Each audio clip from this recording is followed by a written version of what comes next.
E aí, galera, está no ar mais um Espaço Universitário, o programa da TV Câmara São Paulo que apresenta produções feitas por alunos de comunicação. E hoje vamos exibir um documentário sobre cães-guia. São histórias de deficientes visuais que construíram uma relação de companheirismo e lealdade com esses animais.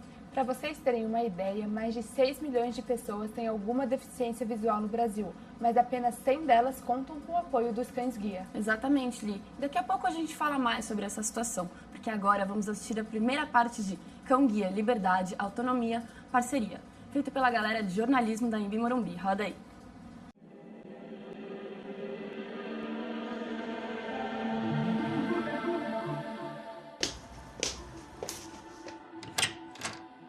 Meus olhos, toda a segurança que eu tenho hoje em caminhar, ela que me proporciona. Ele traz independência, autonomia, inclusão social. É minha liberdade, é praticamente a conquista de todos os objetivos da minha vida. Ele aproxima as pessoas. Enquanto ele guia sem sofrimento, eu gostaria que ele continuasse guiando comigo.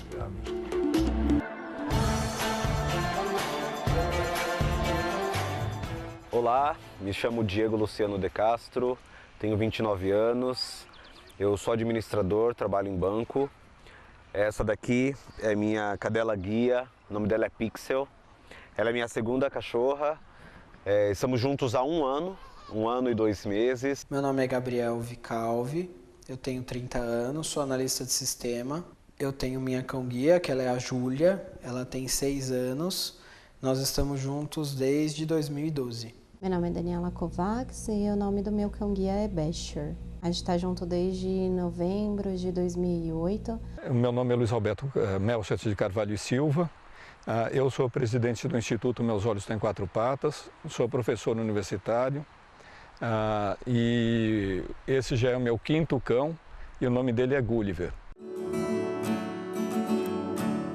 Inconscientemente eu queria um labrador, macho e caramelo, como o Basher, mas eu não tinha falado para ele. E aí na prática é o instrutor quem escolhe eles pra gente. E quando eu recebi o Basher, eu lembro que ele me deu um monte de beijo, borrou toda a minha maquiagem. Eu lembro que eu chorei muito, porque eu fiquei muito emocionada, era uma coisa que eu queria muito. Mas foi um choro de alegria. O primeiro contato foi uma emoção indescritível. Eu conheci ela numa feira de reabilitação, onde foi feita a cerimônia de entrega dela. Uma coisa muito gostosa foi que eu chamei o nome dela e ela veio para mim, sabe? Então, parecia que ela já sabia que ela ia ser minha. Então, assim, foi uma emoção muito forte. O dia que nós nos conhecemos foi um dia bastante frio, em Nova York, e nós tivemos a experiência de andarmos juntos em uma das ruas na cidade de White Plains. Eu não sabia que ela seria minha. Eles disseram que seria um cachorro fictício ou um cachorro padrão que eles iriam utilizar para treinar.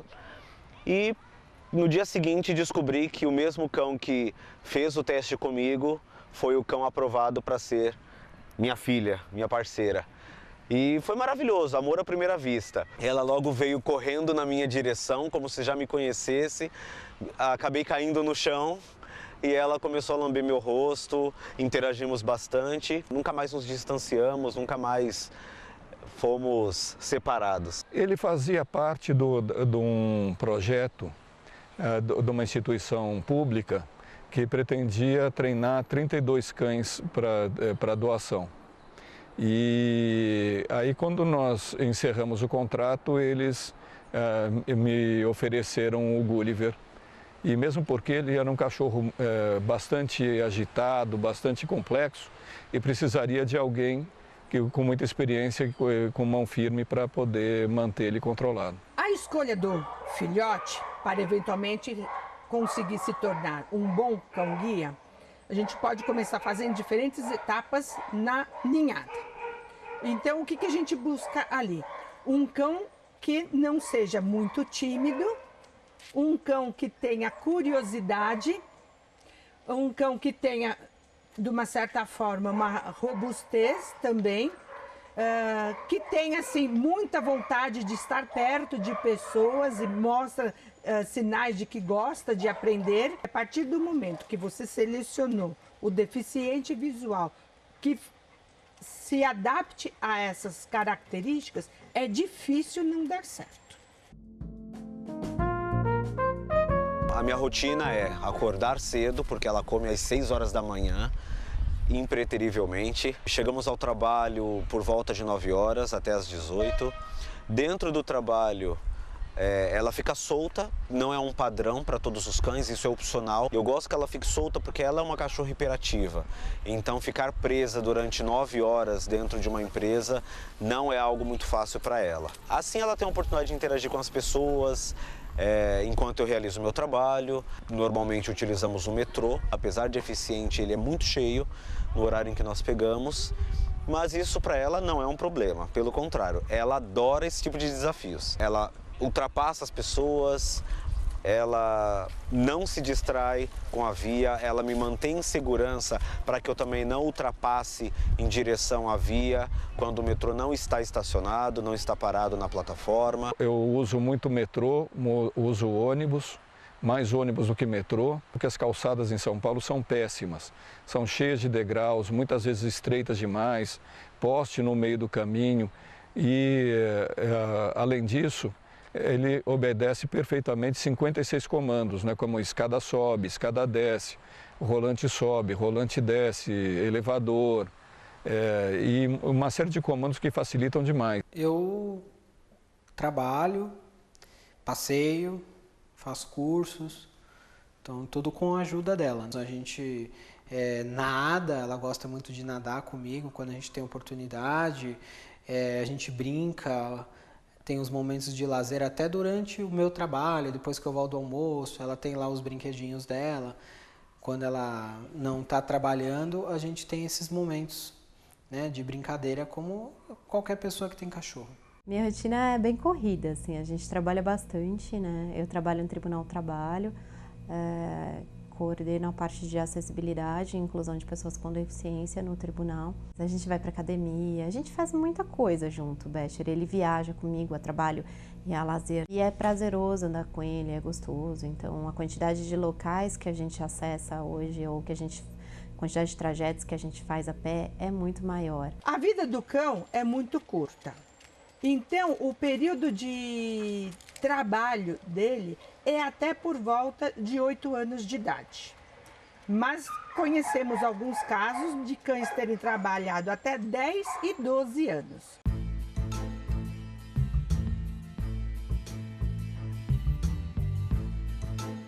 Eu uso o cão-guia desde 1974 e a primeira lei de livre acesso dos cães-guias foi a Lei 12.492 de 1997, e antes disso era uma dificuldade, eu tinha que usar outras leis para poder ter acesso. Mas, mesmo depois dessa lei, a gente sempre teve uma dificuldade ou outra. As pessoas às vezes desconhecem, né, o que é um cão-guia, qual é o comportamento do cão-guia. Táxi é um problema grande, às vezes eles não conhecem a lei, acaba dificultando na hora de levar, acha que o cachorro vai sujar o carro. Então é bem complicado, eu até evito, eu sempre procuro usar transporte público. Os táxis são os que dão maior problema pra gente no cotidiano. Eu falo que só não é tanto porque é um serviço muito caro, a gente não pode usar todo dia. Mas é incontável, assim, a quantidade de recusas de taxistas em levar o cão-guia nesses 7 anos que eu tenho o Becher. A maior dificuldade que nós temos é com táxi. Muitos taxistas falam para mim que a lei do cão-guia só vale para ônibus, para táxi não, porque o táxi é particular e o ônibus é público. É muito engraçado isso, chega a ser risível. Táxi sempre um desafio. Apesar de ter a regulamentação municipal, apesar de ter a lei e o decreto federal, ainda há resistência dos taxistas em permitir a entrada de cães-guias dentro dos carros. Muito legal, né, Li? Uhum. E para falar um pouco sobre a produção do trabalho, recebemos os estudantes de jornalismo Beatriz Bauer e Leonardo Grossi. Obrigada pela presença, gente. A gente é que agradece o convite. Uhum. Para começar, de onde vocês tiraram inspiração para fazer esse doc? Olha, quando a gente começou, a gente pensou em fazer sobre animais e terapias. Então, animais que ajudam em terapias. Aí, como a gente conversou com a professora, o tema tem que ser mais fechado. Então, dessa ideia inicial de ser terapia com animais, fomos fechando até chegar no cão-guia, que não é uma terapia, mas é uma ajuda que eles dão. E aí todo mundo gosta de cachorro, todo mundo gostou do tema por ser algo que fosse útil e fosse bom de mostrar, porque tem, como vocês mesmos falaram, tem poucos cães-guia no Brasil, né? Infelizmente é caro o treinamento deles, então a gente quis mostrar qual a importância deles para os deficientes visuais. Assim, o cachorro todo mundo gosta, assim, animal faz parte do ser humano. E aí, quando a gente começou a olhar, pesquisar sobre cão-guia, assim, as histórias, assim, e ver que pouco, assim, como falta disso, precisa muito para o pessoal, meio que mexeu assim um pouquinho com a gente. O grupo abraçou na hora o tema do trabalho. E a professora também adorou, porque ela também achou que tinha uma utilidade pública, mas também tem esse apelo emocional do animal. E foi muito interessante que à medida que a gente foi procurando os entrevistados, a gente viu o quanto eles amam esses animais. Eles não são... amigão, né? São uns amigos. Eles não são objetos, né? Assim, porque, claro, um animal é considerado objeto, mas ele não é. Ele é como se fosse da família. Ele é da família, na verdade. E a gente quis passar um pouco disso, assim, a dependência deles, mas a autonomia que o cachorro dá para eles também. Sim. E vocês já tinham contato com algum deficiente visual que tinha um cão-guia, ou vocês foram atrás por vocês? Fomos atrás, que aliás uma luta para conseguir achar. Foi difícil? Que como o número é baixo, não tem um centro de treinamento em São Paulo, é difícil achar, assim, fomos na raça mesmo, procurando, conversa com um, conversa com o outro, entra num grupo de Facebook para achar alguém que conhece alguém. Eu conheço deficiente visual, mas que usa bengala. E aí esse indicou outro que foi indicando. E é uma luta constante, né? Sim, porque como só tem a única escola de cão-guia no Brasil fica em Curitiba, aí fica complicado a gente ir de São Paulo ir para lá. Então foi alguns institutos assim que fazem campanhas, tudo, e é uma fila gigantesca para arranjar o pessoal procurando cão-guia, não tem. Tanto que a maioria pega o cachorro fora do Brasil. Sim. Né? Porque não tem... Tanto que muitos deles, os comandos são em inglês. O cachorro não entende português, vamos dizer assim, né? Ou seja, não é qualquer um que pode ter um cão-guia, né? Pode, querer ia ser bem legal se todos tivessem. Seria muito importante, eles fazem muita diferença. Eles falam, eles são meus olhos, né? Tem pessoas que fazem daquele grupo Meus Olhos Têm Quatro Patas. Que é exatamente isso. Os cães dirigem a pessoa. A gente gravou, acompanhou o dia a dia deles e é impressionante assim, a confiança que eles têm. A gente até fez o exercício de brincar vamos fechar os olhos e você me guia, uma pessoa. E a gente não confiava na outra pessoa, mas não que não confiasse nele, mas porque... O cachorro, assim, tem um controle que a gente vê cachorro brincando, assim, ele fica tão sério ali no horário de trabalho dele, que é sensacional, assim. É impressionante. Num dos casos, a gente foi gravar no Parque Ibirapuera, e ele tem o arreio dele. Quando coloca o arreio dele, ele sabe que ele está trabalhando. Então, ele não olha para o lado, ele não faz nada, ele não fala com você, assim. Ninguém existe, só o dono dele. Aí a gente tirou o arreio, ele falou, vou tirar o arreio para vocês verem como é que é. Tirou o arreio, era um labrador? Não, era um cachorro muito louco, sabe? Saiu, pegou um galho ali no meio do mato, aí ficou correndo. E ela chamava Pixel. E eu falei, agora ela sumiu, porque ela andava, mas corria muito no Ibirapuera, assim, muito. E eu falei, meu Deus, e a gente, Pixel, gritando, e eu corri desesperada atrás do cachorro. E ela não me obedecia, porque quem sou eu pra ela? Claro. E eu falei, meu Deus, perdemos a cachorra. Mas e agora? Mas ela foi, aí ele chamou mais algumas vezes, ele falou, Pixel, senta. Aí ela sentou, ele pôs o arreio. A cachorra virou outra cachorra, outra pessoa. Outra pessoa, entrou em horário de trabalho. Parou, sentou, ficou do lado esquerdo dele, ficou. E esperou o comando. E é impressionante como você pensar que um animal é capaz de ter esse discernimento todo. Claro que é um treinamento, a gente sabe, mas é muito bonito de ver, sabe? Sim. Como que eles conseguiram treinar um animal para que possa ajudar um humano. Isso que eu acho que mais valeu do trabalho, né? Sensacional. Descobrimos, assim, uma coisa que a gente só via de longe, nunca tinha um contato assim próximo. a gente viu que é outro mundo, assim, né? Ver pessoas e animais, assim, trabalhando juntos. É sensacional, assim, uma baita experiência. Nossa, e várias histórias, né? Porque esse mesmo da cachorra maluca, coitadinha, trabalhando ela era ótima, mas aquilo eu achei muito louco, aquela coisa agitada. Ele mesmo falou que ela é hiperativa. Por exemplo, no trabalho, é verdade, no trabalho dele, ele a deixou solta. Porque as pessoas não se incomodam, né? Assim, os outros funcionários não se incomodam. Porque ele falou, eu não posso deixar ela ali deitadinha porque ela vai ficar desesperada. E ela tem os horários certinhos, então ele falou, todo dia eu acordo às 6 da manhã, dou a comida dela, os horários dela são muito regrados, a hora para ela fazer as necessidades são regrados, sabe? Então, assim, é muito certinho tudo, é muito organizado, muito inteligente, muito, assim. E ótimo, porque ajuda tanto, e eles falam, nossa, você não tem ideia como mudou minha vida.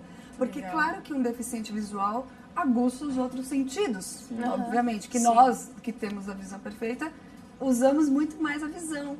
Se você fecha um pouco os seus olhos, se todo mundo quiser fazer exercício, fecha um pouco os olhos e ande na sua casa. Você vai se bater. Em tudo.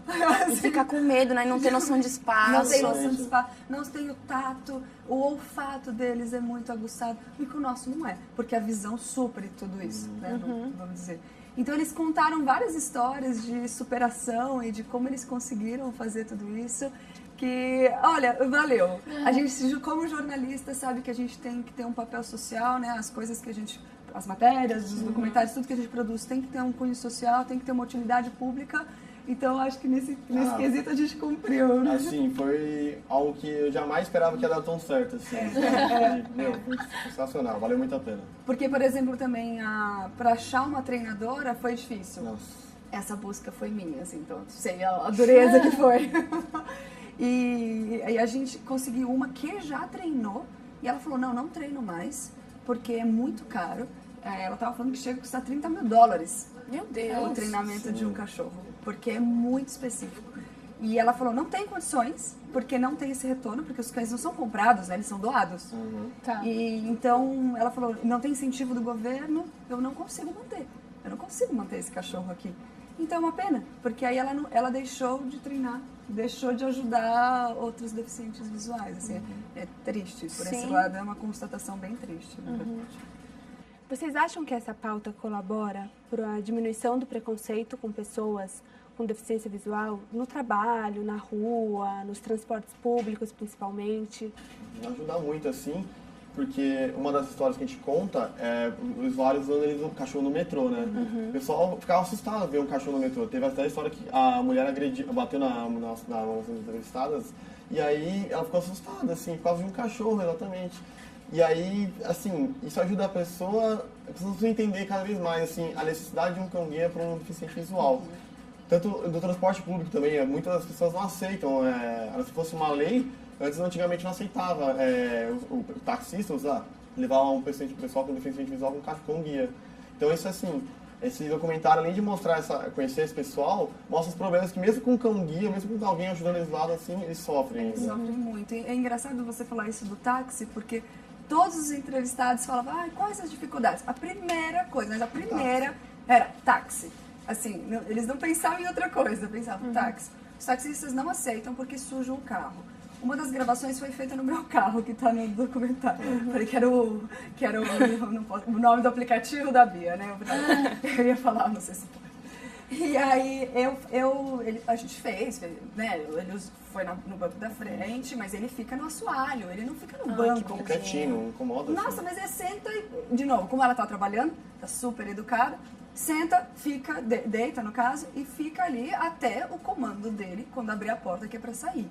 Só que, assim, a gente gravou e tal, eu voltei pra casa. Meu carro realmente tava cheio de pelo. Óbvio, porque a cachorra solta, é um labrador. Ela solta pelo. Por mais que seja limpinha, solta pelo do mesmo muito jeito. Limpa, Né? isso é muito limpo. Mas, gente, é um cachorro. Os cachorros, sim, de primeira classe. Não, muito bem cuidados. Só que solta. Então, tem esse preconceito dos taxistas de falarem, não quero um cão, porque ele vai sujar o meu próximo passageiro, não vai gostar, não vai querer. Só que é lei. Ele não tem que querer, ele tem que obedecer a lei. E pronto. Né? Então, isso é uma coisa que eles constatam muito, que até Um deles comenta que eles falavam, essa lei só vale para transporte público, o táxi é privado, então eu não tenho que cumprir. Mas não, a lei é para todos, né? Mesmo estabelecimentos, eles já falaram que em muitos lugares não quiseram deixá-los entrar porque estavam com cachorro e falaram, não, nosso estabelecimento não aceita cachorro. Cachorro pet, doméstico, assim, de bibelô, sei lá, algum cachorro, ok, não precisa aceitar, é livre do estabelecimento. O cão-guia, não. Como eles estavam falando, o cão-guia só não é aceito em centros cirúrgicos, UTI, óbvio, por óbvio, motivos óbvios. Questão dos pelos e tudo mais. E cozinha industrial, que aí também tem questões óbvias, né? E tudo bem, o resto eles têm que aceitar, ponto.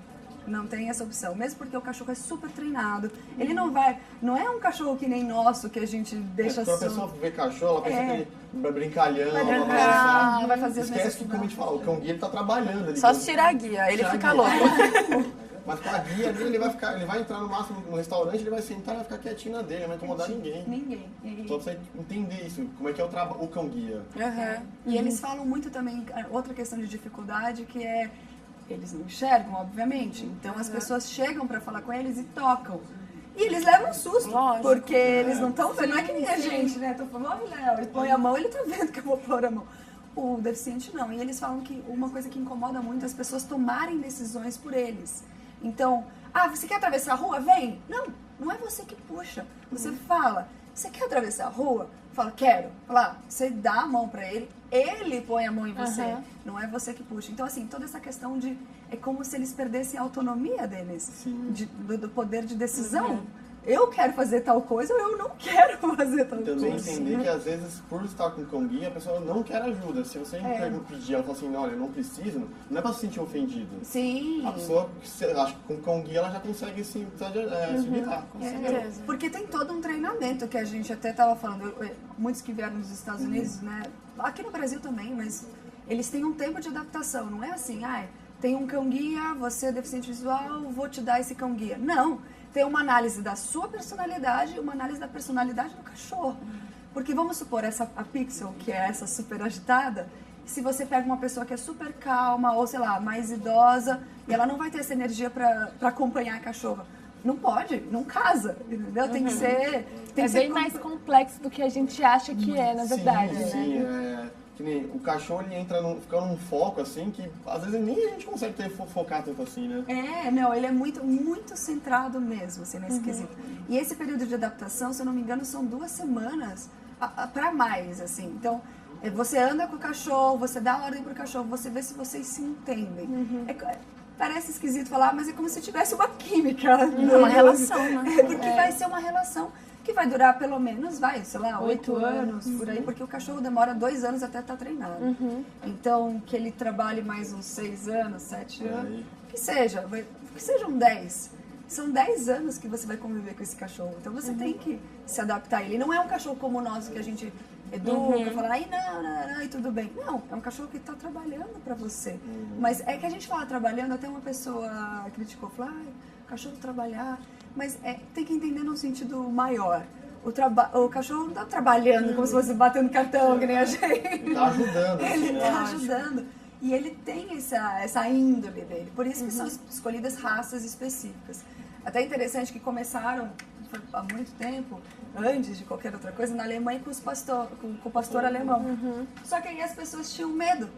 Porque imagina o pastor alemão andando na rua sem focinheira.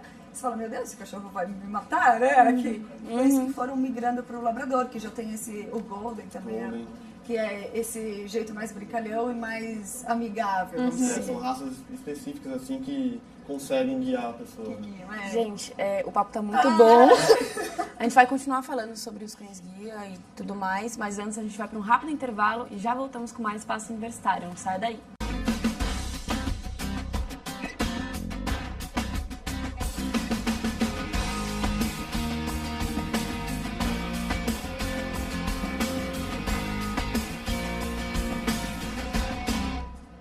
Estamos de volta com o Espaço Universitário, o programa da TV Câmara São Paulo que mostra documentários muito legais feitos por alunos de comunicação. Vamos assistir a segunda parte do doc Cão Guia, Liberdade, Autonomia, Parceria. Roda aí. A ideia, como fora do país, é que o deficiente visual receba este cão gratuitamente. Alguém precisa bancar estas despesas no decorrer desses mais ou menos 2 anos de vida. A partir do momento que ele está treinado e entregue para o deficiente visual, é ele que vai arcar com as despesas do cão. Aqui é uma troca. Ela cuida de mim e eu cuido dela. Então toda a parte de alimentação, pegar cocô, escovação de dentes, escovação de pelo, banho. O banho, na maioria das vezes, eu levo no pet shop por conta da raça dela, que é mais trabalhosa. Eu alimento. Eu geralmente cuido da higiene, às vezes a minha esposa faz isso. E banho a gente dá no pet shop, porque tanto eu como a minha esposa, as colunas não permitem que dê banho. Mas de qualquer forma, certo? Se o cachorro não tiver comido, eu não como. Se o cachorro não tiver bebido água, eu não bebo água. Se o cachorro não tiver ido ao banheiro, eu não vou ao banheiro. As necessidades dele sempre vêm primeiro. Se a pessoa não estiver disposta a dar o melhor tratamento possível ao animal, é melhor não ter. As despesas, elas são do tutor do cão-guia, né? Como quando você tem um cachorro, é a mesma coisa. As despesas com veterinário, com ração, e as atenções primárias que ele precisa. O cão, ele frequenta muitos locais, né? Convive com muita gente. Então a gente escova eles e limpa diariamente. Isso é uma tarefa que vem junto com o cachorro também. Então existe um tipo de ração, que normalmente são as rações mais caras, de qualidade super premium. Existem outras manutenções como banho, como cortar as unhas, escovar os dentes, lavar as orelhas, que muitas vezes nos pet shops isso é cobrado à parte.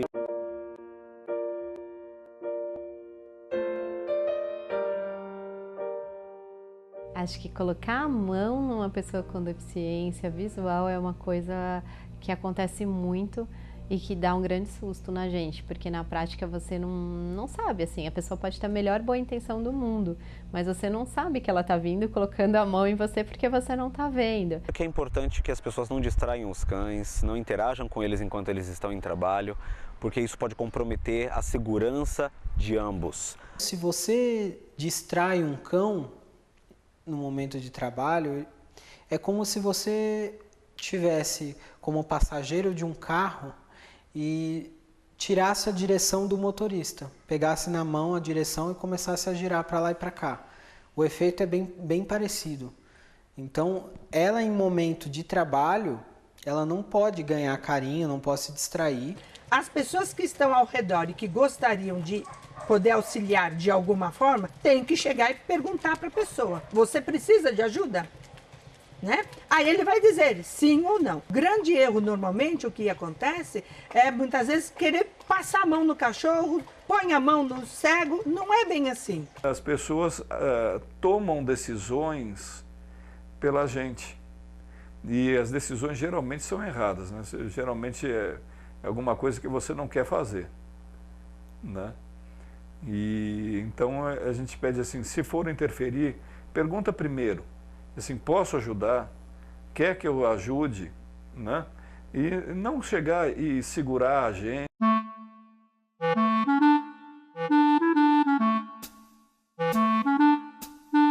Uma vez numa estação de metrô, que um usuário me ofereceu ajuda, não sabia se eu iria para a direita ou para a esquerda, e ele me perguntou qual o destino, eu informei, e ele simplesmente falou: então tudo bem, vou ensinar. Ele agachou, olhou para a cachorra e começou a explicar para a cachorra aonde deveria ser o caminho a percorrer. Claro que o cachorro não entendeu. Aí eu falei para o senhor pode me ajudar? Ele falou: eu não tenho dinheiro. Falei, não preciso, só precisava que o senhor visse para mim o nome do ônibus. Mas o que acontece muito é as pessoas, você pede para elas te ajudarem, fala o nome do ônibus, aí elas vão embora e não te contam que foram embora. E você fica lá achando que a pessoa está olhando o ônibus para você. E vários ônibus passando. Em vez de oferecer o braço ou qualquer coisa assim, eles pegam o cachorro pelo arreio, eles puxam o arreio. Como se estivesse guiando um cachorro comum. Durante uma travessia de rua, uma senhora veio mexer com ela e desconcentrou totalmente, ela acabou atravessando na diagonal.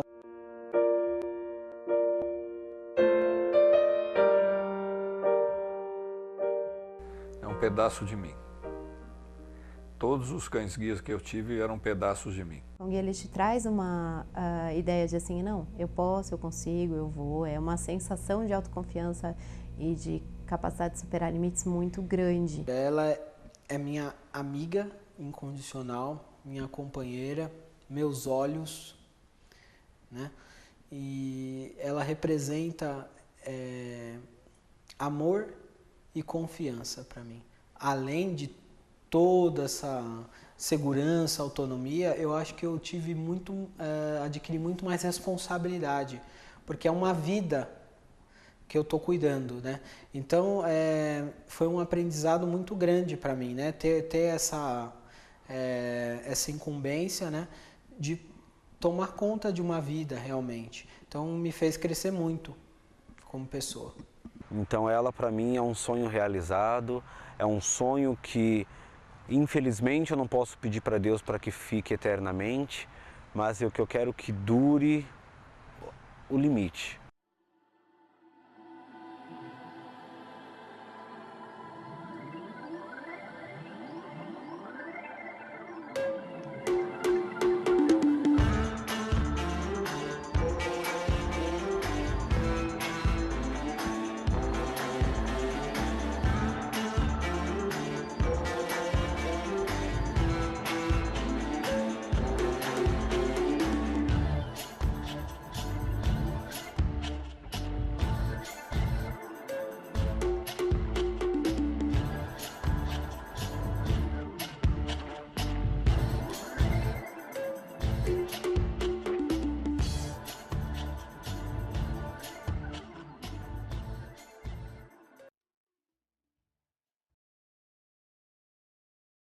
Vamos continuar o bate-papo com a Beatriz e o Leonardo, jornalistas autores do trabalho. A gente que é de audiovisual sabe que é difícil gravar com animais. Esse fato deles serem muito adestrados facilitou o trabalho de vocês? Facilitou bastante. Porque a hora que a gente estava gravando com eles, com as pessoas, né? Eles ficavam deitados, sentados, quietinhos, como se nada fosse. Assim. Não se distraía com nada, assim, nada. Quase dormindo, assim. Praticamente dormindo, Só esperando o dono fazer algum sinal, algum aviso, assim, pra ele fazer alguma coisa. Ele ficava parado. Parado, assim, impressionante, assim, nem parecia que ele tava respirando quase, assim, sabe? Deitado. A gente ainda às vezes queria que o cachorro olhasse pra câmera, sabe? Aí até o Diego, que é o da Pixel, que é o do Parque Ibirapuera, falou, eu tenho uma ração aqui, uns biscoitos, que eles dão recompensas em alguns momentos. Eu tenho aqui uma recompensa. Aí a gente amarrou no tripé da câmera, assim, judiação, mas aqui a gente queria que ela olhasse. Aí deu certo. Aí ela deu uma olhadinha, viu? E depois também não quis mais saber, porque não era a hora da recompensa. Nossa, até isso ela sabia. Então não adiantou muito. No caso da Pix, ela ficou deitada no banco, né? Ficar assim, como se estivesse relaxando ali, tranquilo. Até esperar a ordem, até tirar o rei, ela sair feito doida. E hoje, depois de ter realizado esse trabalho, como vocês definem a amizade dos cães-guia com os donos deles? É uma família, é um amor de filho, né? É uma união, assim, de marido e mulher, pode-se dizer assim, que é inseparável, assim, quase irmão gêmeo. Eles impressionou isso. Impressionante, eles não diferenciam, é como se fosse da família, onde eles até falam, se o cachorro não comeu, eu não como, se o cachorro não foi ao banheiro, uma maneira de dizer, eu não vou ao banheiro, assim, se o cachorro não bebeu água, eu não bebo água, e ele frisou muito isso, o cachorro tem primeiro lugar, porque ele me presta um serviço, né, de graça, vamos dizer assim, com amor, com consideração, então eu tenho que ter o dobro da consideração por ele. Porque ele está me ajudando tanto, o mínimo que eu posso fazer é que ele esteja bem. Então, assim, e nesse ponto, todos eles são muito enfáticos. É o cachorro primeiro. Eu não durmo, mas o cachorro dorme. Eu não como, mas o cachorro come. Sabe, assim, e cuidado dele também. A questão da higiene que a gente perguntou, porque bem ou mal são labradores, são cachorros grandes e cachorros com muito pelo e se sujam, né? Assim, claro. Então, eles falaram que é toda semana, banho... Eles têm que estar sempre penteados, arrumados, porque justamente eles entram em muitos lugares, eles não vão poder estar cheio de lama, saiu do parque e entrou num restaurante, aí também tem esse cuidado. Então eles têm um cuidado acho que mais do que com o filho. Porque com o filho acho que se libera um pouco. E o cachorro não. Tem o caso também que a gente mostra no documentário que depois que o cão guia aposentou, né? Você não é obrigado a querer ficar com ele, mas ele quer ficar com ele, aí mostra uma cena dos dois, assim, dentro um sofá só pra eles, assim, pra descansar, assim. Porque eles viraram um cachorro. É uma recompensa eterna, né? Ele falou que fica, sim, que quando ele está no quarto ou quinto, se eu não me engano, e ele falou que fica com, assim, ficou com todos. Claro que alguns já morreram, né? Óbvio. Mas ele falou que sempre ficou. Falou, foi meu companheiro, foi meu guia, foi o meu suporte por tantos anos, agora eu vou descartar? Fica no abrigo. Né? Ele não é um objeto. Apesar de ser, tecnicamente, ele não é. Ele é família. Mostra como eles gostam muito, assim, mesmo depois de ter utilizado ele, querer ficar com ele, pra cuidar dele. A gente se emocionava gravando, porque, olha, assistindo de novo, eu me emociono vendo, e olha que a gente que produziu. Porque é um amor, é uma coisa, eles falam, é tudo. Eles resumem assim, o que significa, o que o seu cão significa pra você?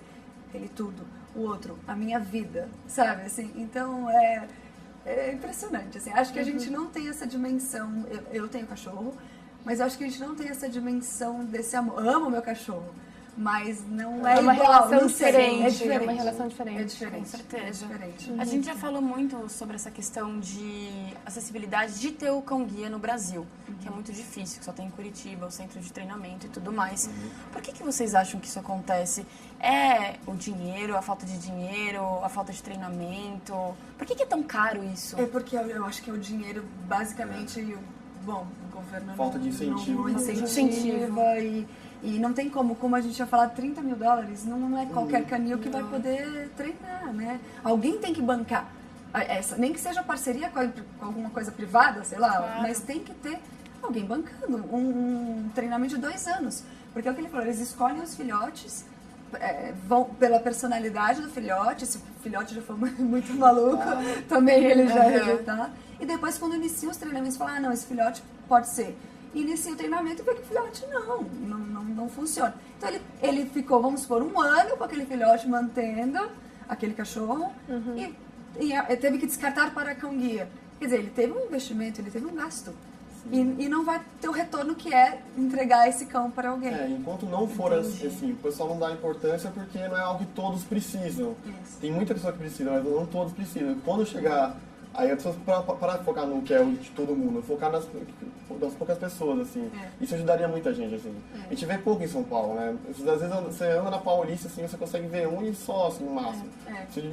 A fila de espera é de mais de 1000 pessoas, assim, então machuca até a gente, assim, saber disso. Sim, você falar que tantos queriam, assim, quando a emoção que eles contam quando eles conseguiram, porque entraram numa fila, tiveram um processo de seleção, é indescritível, assim, a sensação que a gente teve de ver o preenchimento que eles tiveram, de falar, nossa, eu consegui o meu amigo, sabe? As histórias deles contando como eles foram receber, se arrumaram todos, legal. elegante, pra você ver um cachorro.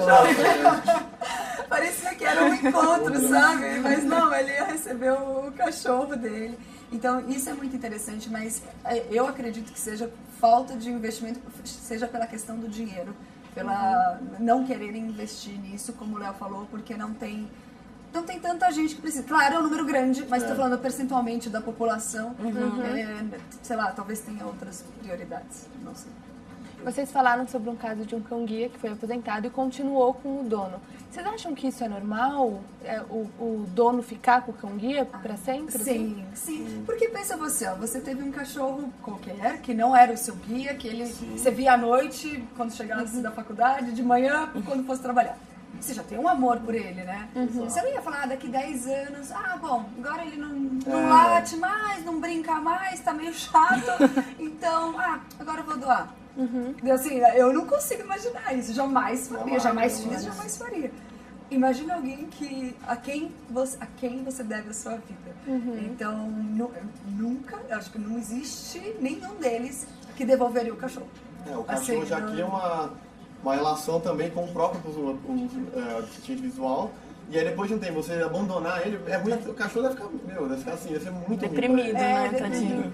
Porque eu dediquei minha vida a você. Ele tem sentimento também, claro que não é como humano, mas tem sentimento. Mas é muito, muito fiel o cachorro. Sim, é mesmo. Mas assim, a pessoa continua precisando de um cão-guia, certo? Como ela faz? Ela pega outro, ficam com dois, os dois se dão bem? Como que é? Porque eles são muito treinados. Eles estão acostumados, inclusive, com outros cachorros. Interessante você falar disso, né, Léo? Porque muitos falam assim, que eu perguntei isso, que era o meu medo. Meu cachorro é muito louco. Se ele achar outro cachorro por aí, ele vai pra cima. Eu falei, e aí, né? O cão-guia tá lá, com arreio. E se aparecer um outro cachorro de rua, ou, sei lá, um cachorro mais bravo, como é que acontece? Não, eles são treinados simplesmente para ignorar o outro cachorro. A gente mostra nas imagens da Paulista, né, que a gente teve a dia do cão-guia, né? Que aí vai um encontro, assim, com todos. Que bonitinho. E aí tem a imagem no final, que é linda, um lambendo o outro. Sensacional essa imagem. E assim, um do lado do outro, assim, deitado, tranquilo. Nenhum, tipo, cheirando o outro, assim, querendo brincar, por causa da dele, assim. Não se comunicam assim na deles, né? Não querem sair pulando por aí, né? Mas isso mesmo entre eles, que são dois treinados, vamos dizer assim. Mas mesmo com outros que são quaisquer, eles não reagem. O cachorro vai pra ele tá lá, firme e forte. Eu acho que eles se sentem até um pouco gente, né? Eu acho que eles se sentem gente, Vou dar uma sério. gravatinha ali, né? Ele vai trabalhar na Paulista. Gente, infelizmente, nosso tempo acabou. Eu quero agradecer muito vocês. A entrevista foi muito boa e o trabalho não tem nem o que falar, né? Vocês querem passar algum contato? O meu contato, se precisar de alguma coisa, lá a gente sempre posta os trabalhos. O meu Instagram é Beatriz Bauer 1, o número 1. Pro e-mail eu tenho o Leonardo Gross, meu nome, né? GROSSI, 1996@gmail.com. Grande, né? Mas dá pra contato, trabalhos, né? Estamos aí. Tá bom, muito obrigada pela presença, viu? Obrigada, a gente que agradece. E se você, assim como eles, também tem um trabalho audiovisual aí no seu portfólio, manda pra gente. Quem sabe você não vem aqui apresentar o seu. É só enviar o link para tv@câmara.sp.gov.br. E não esqueçam de curtir a nossa página no Facebook, facebook.com/Espaco Universitário SP. Até mais, gente. Tchau.